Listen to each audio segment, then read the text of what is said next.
Assalamu alaikum wa rahmatullahi wa barakatuh, and welcome to this Islamic teaching session, during which we will speak about one of the most known and most common used Islamic product in the Islamic banks today. One of the most well-known and common product that the Islamic bank use, especially when they provide financing for trade finance or to provide financing to purchase certain asset, is murabaha. Murabaha initially it's a trade relationship, so it's not a financing transaction, it's not a financing product, it's a trade. Initially the murabaha contract is a trade contract, and it is one of the alternative that's been used widely by most of the Islamic banks for trade financing and to finance purchasing certain assets. Originally, the word murabaha in the Arabic language means profit, where the seller will agree with the buyer on the cost price and a markup or a profit amount. Murabaha as a trade transaction or as a trade contract, it falls under the category of what is called in the Islamic fiqh Bay'u al-Amana, which is based on the trust between the contract parties, between the buyer and the seller. So the seller will be honest in describing and defining the cost price that he paid to purchase the commodity, and the buyer will trust his word and take his word as it is without further negotiation on the cost price. However, they may negotiate regarding the profit price or the profit amount. In this simple mode of the murabaha, and it is basic mode of al-murabaha, there will be two stage or two phase of this unique transaction. In the first phase, the client, which is the buyer, will approach the Islamic bank expressing his desire to acquire a certain product. For example, he wants to buy a car or a vehicle. He will go to the Islamic bank, ask them to buy this specific car from a specific dealer. He will express his desire to, and he will express his promise, unilateral promise, to purchase this car upon completion of purchasing this car by the bank. So at this stage of murabaha transaction, there will be no murabaha transaction yet. It is only a desire or a promise expressed by the client. During this phase of murabaha transaction, the bank, based on the promise that been expressed by the client, will purchase the good or the asset or the product that been specified by the client in his promise. After completing this sale transaction between the bank and the dealer or the vendor that will sell this product to the bank, in our example is the car, which being specified by the client, the bank will inform the client that he had purchased the car. In this stage, the second phase will be established and initiated. Murabaha essentially, it's a trade transaction that aims to provide the asset that the client desires to own. In this particular transaction, we will have two stages. We will have two stages. In the first stage, or in this initial stage, the client will approach the bank with a desire to acquire or to purchase a particular asset. For example, he wants to purchase a vehicle. So he walks to the Islamic bank and he will express his desire to purchase this particular vehicle that he wants to purchase. The Islamic bank, because it's a financial institution, may not have an inventory of the vehicle or the car that the client desired to own.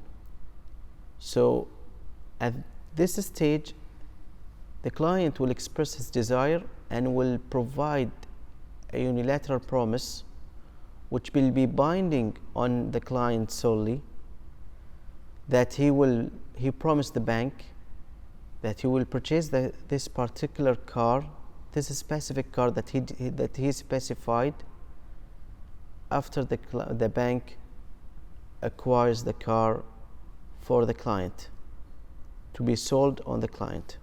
In this first phase of Murabaha transaction, the bank, as we mentioned, because it's a financial institution and it's not a trade or a business that trade in cars, the bank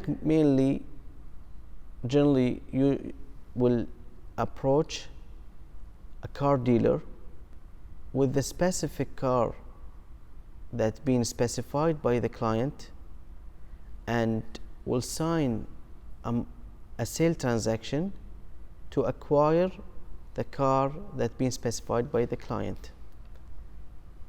Upon fulfilling and completing this transaction,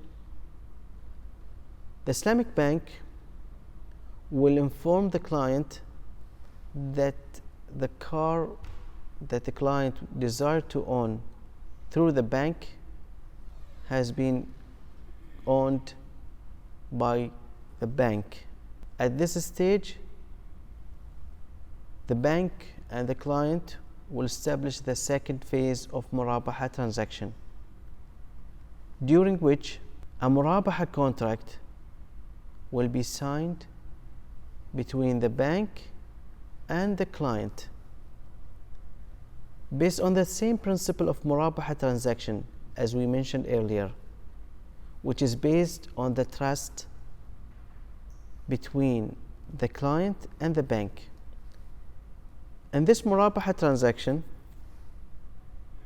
the bank will define and mention the cost price that the bank paid to the car dealer. For example, if the car the client wants to own through the bank costs 1000 BD in the market, the bank will show the client the quotation which mentions that the cost of this particular car is 1000 Bahrain dinar.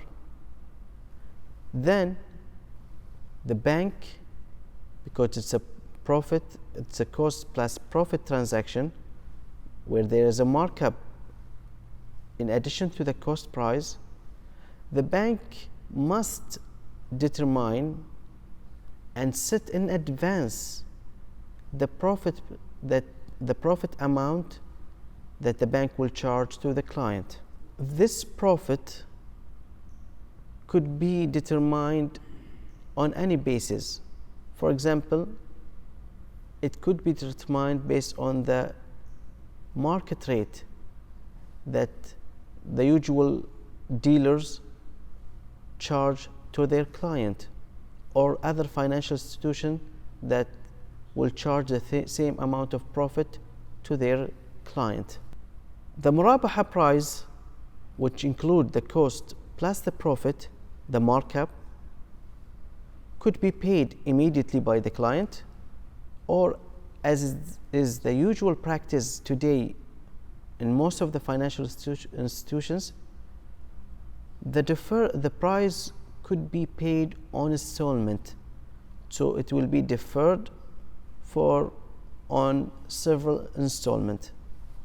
The Murabaha price, when it's been set and been determined before concluding the murabaha and signing the murabaha transaction, it cannot be amended, adjusted, except for mutual consent between the parties.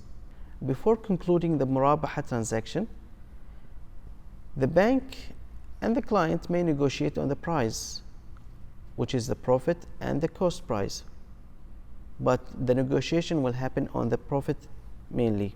After signing and concluding the murabaha transaction, the murabaha sale price, either paid on spot or will be paid on deferred installment, cannot be adjusted or revised during the term of murabaha transaction.